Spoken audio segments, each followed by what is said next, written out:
Malo e Lele, Your Royal Highness and other distinguished guests. Thank you for taking the time to hear us today in Nuku Alofo, Tongatapu. We are a group of professionals from the Red Cross and National Emergency Management Office. This 20-minute presentation will guide and advise you on the best course of action to take as we prepare for Cyclone Gita to hit our shores in just 2 days from now. This presentation will be structured to include recommendations of the approach in how we tackle this imminent emergency. It will hit our shores on Monday, February 12th, just 2 days from now, and is an extreme Category 5 cyclone. We can expect danger for 24 hours, causing heavy destruction and winds of up to 230 kilometres per hour. This will be Tonga's strongest cyclone in recorded history. We advise using the PPRR approach.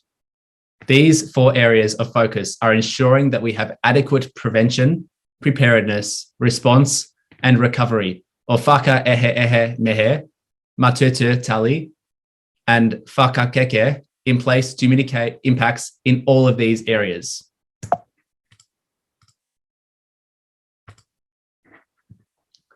Ideally, we would be able to prevent this event from impacting us. Therefore, with respect, if all architecture was built sturdily to highly compliant standards that are cyclone proof, then forecasted devastation that will be explicated later in this presentation could be highly reduced, as less people will be rendered homeless as a result of this. Taking steps to aid prevention of these sorts of events is critical too, as CO2 emissions are accelerating climate change. So if we take steps to help reduce this, then that also helps prevent these natural disasters. We understand, however, that Tonga is globally doing a relatively good job in this space, and our small island has been let down by the global north's consistent overconsumption. However, in the case of this impending Cyclone Gita, it is now too late for us to look at prevention strategies that are a long-term approach for next time. Before going further into preparation, for Matutu, we will have a culturally sensitive approach to all aspects of Tongan society, such as accounting for gender and religious customs, for example. This will be a monumental challenge for us. This emergency will result in homelessness, and we need to prepare to have evacuation measures such as transport and shelter for all of these residents. This also means that the rest of the population will also be all affected in some way, and destruction will be hard to assess due to the amount of debris and damage, as well as anticipated hurdles such as power shortages. There will be a GDP contraction with millions of pangas in the repair bill to be spread across multiple sectors. In preparing for all of what is to come, we have to consult with all voices. This includes people such as our disabled community, who will be the most vulnerable in terms of having limited mobility to escape and access new tough terrain. If not everyone is considered in planning, this exponentially increases their susceptibility to this emergency if they don't have a seat at the table to be heard. We will keep everyone updated on how this emergency escalates online through being able to check constant post updates on the NEMO Facebook page, and we will have round-the-clock updates on National Radio Tonga. Information here will include an evacuation kit packing list, tips for where to go, and what action to take, all specified in more detail than what we have time for here in a community briefing notice. This will include important information for what to do in preparation and response for the cyclone.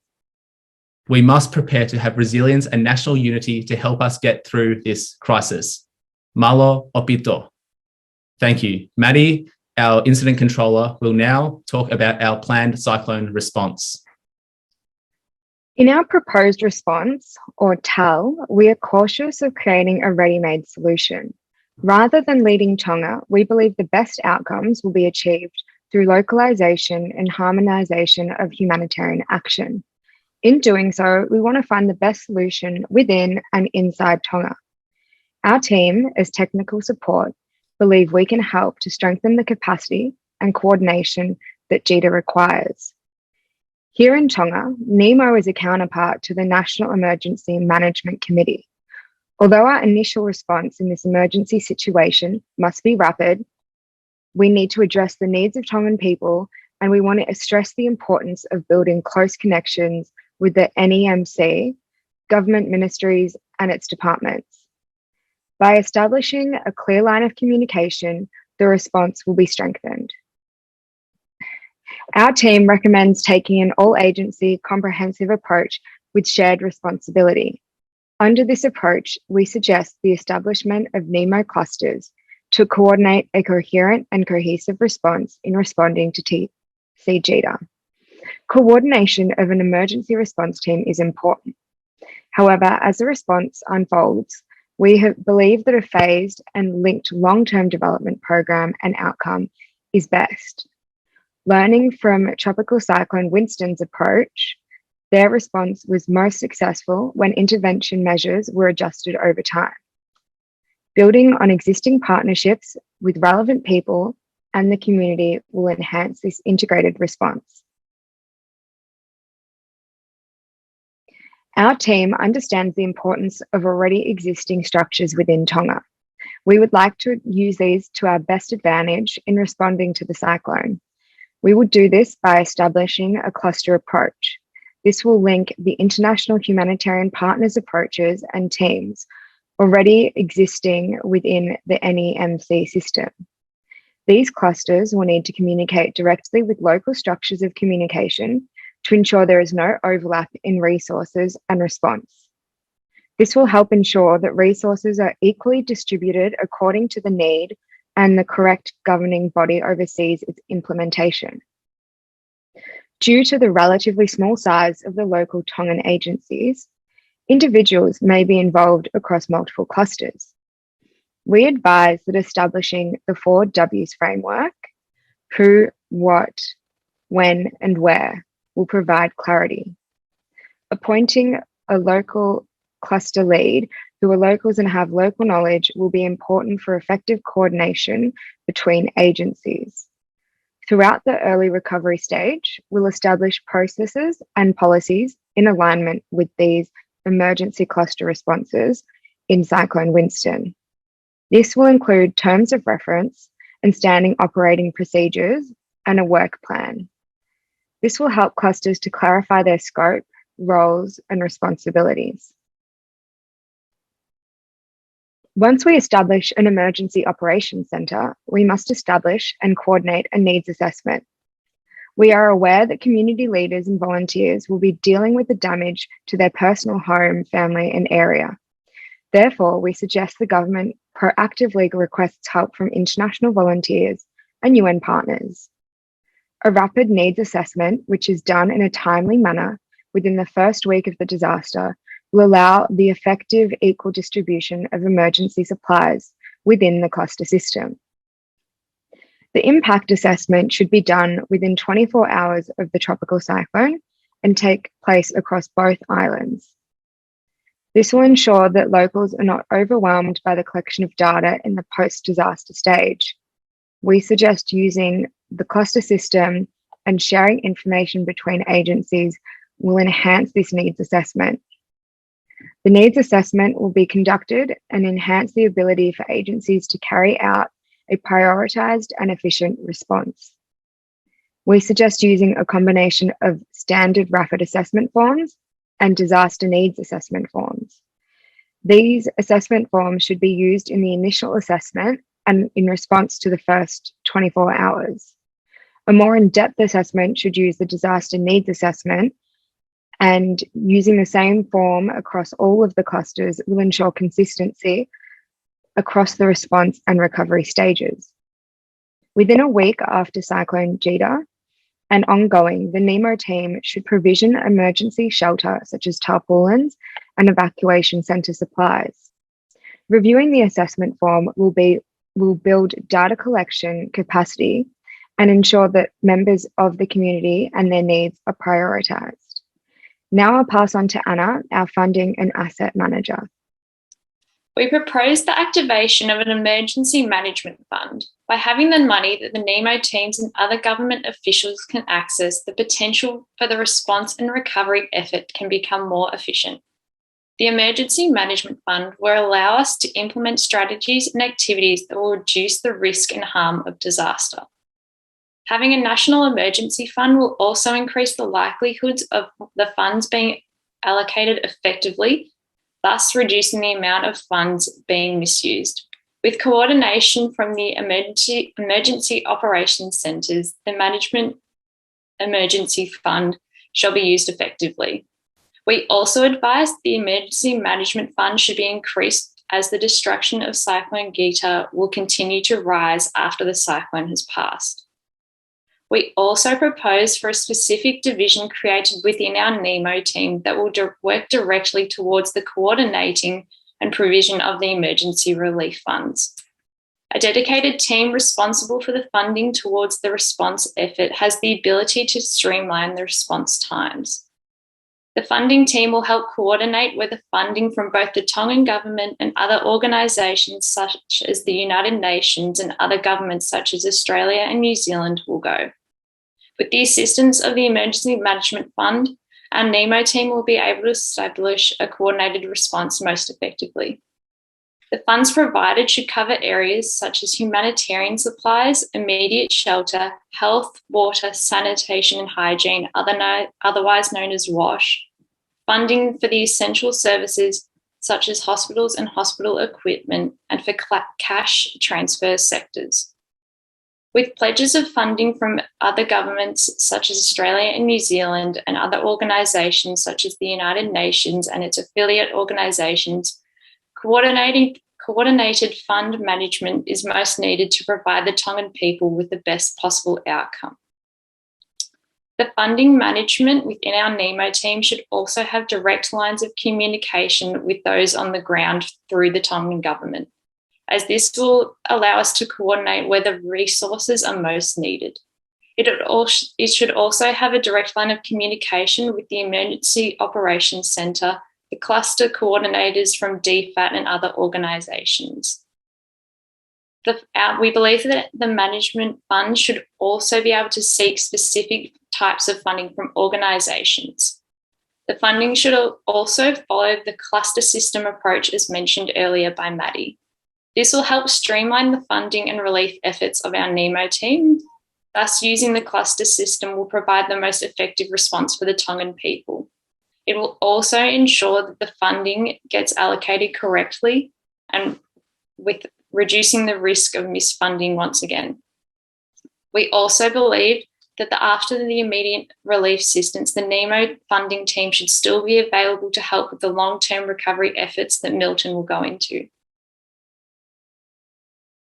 We suggest that the funding team should have the ability to reject or defer and accept offers of certain types of funding, as not all funding will be possible and helpful for the recovery and response effort. Specific types of funding that we believe should be highly considered are shelter kits for those who have had their housing damaged, energy providers such as generators and fuel, food kits for those in community hubs and shelters. Each of these will provide the Tongan people with the necessary goods to attempt to rebuild their lives. The specific relief asked for should always be considered with the cultural significance towards the Tongan people. Our NEMO team will strive to acknowledge the traditional ways in which the Tongan people live their lives, and we believe that our relief and funding should abide by this. Based on the rapid needs assessment, the types of relief and funding needed will become much clearer. As stated earlier, the rapid needs assessment should occur within the first week of the tropical cyclone hitting. Whilst funding for the immediate relief is absolutely necessary, we also believe that we should put aside parts of the funds towards the longer-term recovery efforts. By putting aside money now, there will not be a rush to get funding for the recovery efforts in 3 months to a year. We also believe that our NEMO funding management team should take into account the funding coming from the public and private beneficiaries. By managing the funding given by these different beneficiaries, the gaps between the funding can be managed. We also believe that using information and help from other organisations such as the Australian Department of Foreign Affairs and Trade, or DFAT, will benefit our response time. By looking at the response plans that DFAT has used in other countries such as PG, the response time will be greatly reduced. The DFAT response planning has an accredited resource list that will help benefit Tonga. We should also be able to adjust the response phase to suit specific needs of the Tongan people in accordance to the funding that has been allocated. Coordinating our response with international organisations could maximise the response potential, as these organisations have the largest resources available. Whilst we acknowledge that the immediate response for the tropical cyclone will be extremely important, the recovery for Tonga over the next 3 months will play an important role in how the Tongan people regain their sense of normality. I'll now hand over to Milton, our recovery manager, who will go into further detail on the proposed recovery effort. In light of the potential severity of Cyclone Gita and the anticipated damages to infrastructure, that is the road, bridges, etc., buildings, houses, but most significantly the impact of the day-to-day lives of the Tongan communities, our recovery efforts will immediately start as soon as the rapid needs assessment is completed. The recovery efforts will be rolled out in accordance to the findings of the situational analysis from each cluster, and the strategy is to base the recovery according to 3 main arms, that is the national, community, and humanitarian arms. Placing the community as a key arm in the recovery efforts is crucial, as it gives ownership and responsibility to the locals, and it helps in building community resilience. It is important we place the communities as a key partner in the recovery process, as it will ensure coordination amongst villages, schools, and communities in general, and will be filtered through to the NEMO team. Having said that, we are proposing a disaster recovery framework that will essentially focus on rehabilitation, reconstruction, resilience of physical infrastructures, and the restoration of emotional, social, and physical well-being. There will be more emphasis on constant collaborative and coordinated communication between clusters, NGOs, donors, stakeholders, and communities. Building trust between the affected communities with the relief services by the key partners in the relevant clusters is crucial in the recovery process. Our disaster recovery framework has the ultimate vision of recovery with greater resilience, and it includes the following dimensions or goals. Tonga should be a place for present and future Tongans to be proud of. Development. To restore development objectives and help prevent the vulnerable livelihoods as soon as possible. Built environment, designing resilient, affordable, accessible, and integrated infrastructure, schools, housing, and transportation systems. Social, enhance community resilience, safety and well-being, and improve quality of life. Economic, promote Tonga as a prosperous country for business, work, and education, and increase investment in new business. And the last but not the least goal of culture is to renew Tonga's unique identity and vitality through sport, recreation, art, heritage, spirituality, and traditional knowledge.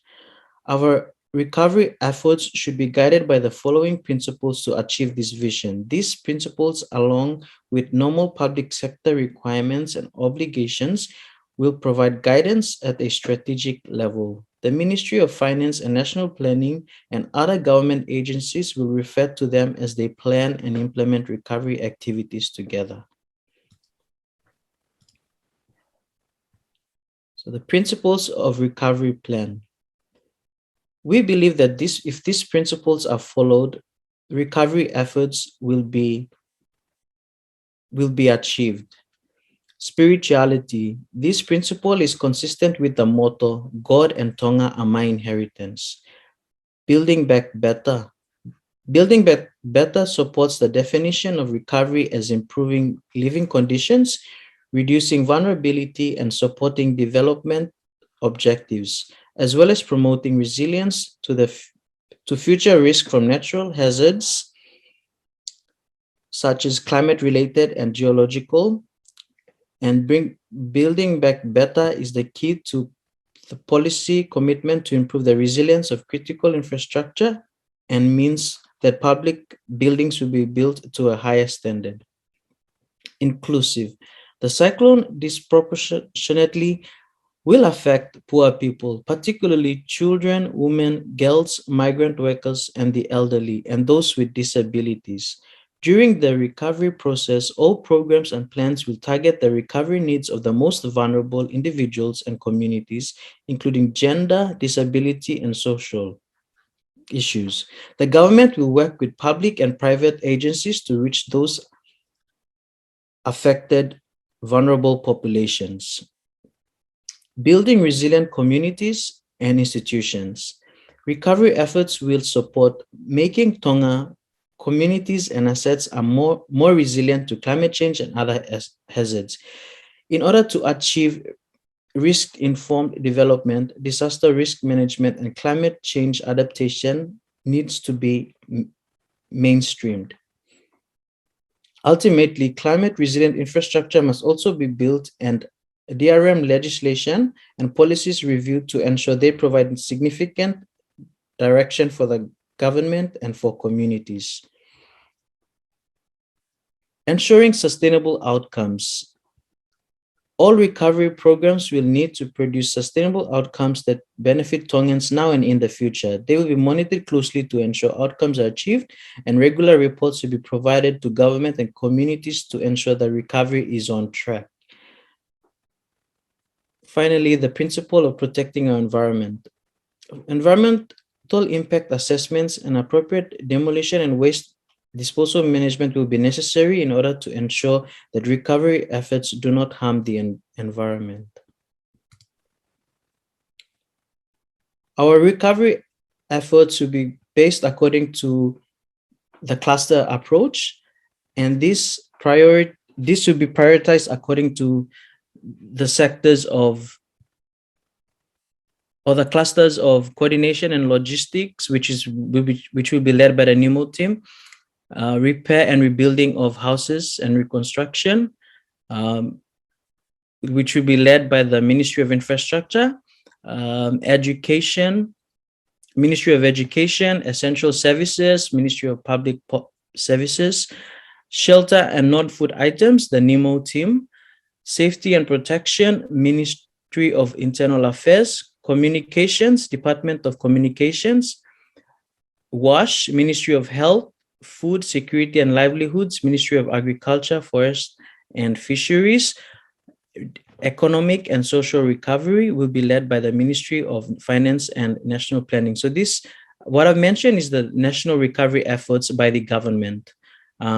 Also, they will be working closely with the humanitarian recovery team, and they are all listed here as well. Malo apito, and that concludes our presentation. Throughout the response and recovery, there is a need to continue working for a systematic approach for risk reduction and preparedness, in particular through the establishment of policies, programs, and implementation, which will build capacity and preparedness. We view this as a continuous approach, and we believe that working together will ensure Tongan people become more resilient.